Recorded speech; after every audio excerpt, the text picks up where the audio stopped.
When it comes to the future of work, the last thing you need to do is motivate your people. People don't need to be motivated. Truly, they are already motivated. When it comes to the future of work, people want to do great work. But then all types of organisational friction, incentivised contamination, and outdated blinkered strategy get in the way of great work.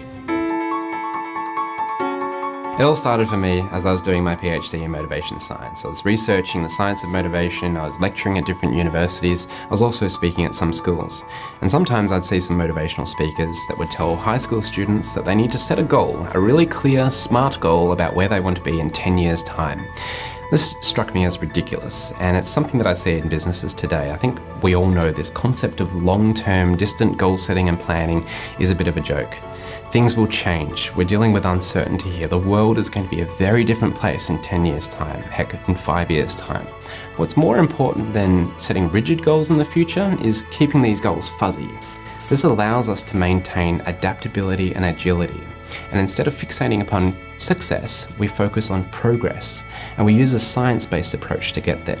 One of the biggest breakthroughs from the Harvard Business Review in 2010 found that the #1 thing that gets employees motivated more than anything else is a clear sense of progress. In the factory era, progress was easy to see. It was just the number of shoes that you make that day or the number of widgets that you ship.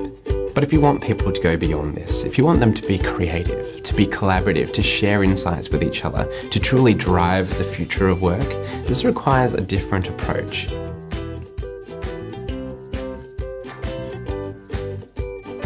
In my research in motivation design, it became apparent that game design holds a lot of the clues on how we make work inherently motivating. When we think about it, games are essentially about engaging in challenges, and people love playing games. People persist with challenges within games with a level of engagement and focus that we just do not see in normal work. It doesn't matter if it's a sports game, a board game, or a video game. All games share 3 common elements: goals, rules, and feedback. If we take the elements that make games work so well, the goals, rules, and feedback, and apply it to real work, we can design work that is just as inherently motivating and compelling as a good game is.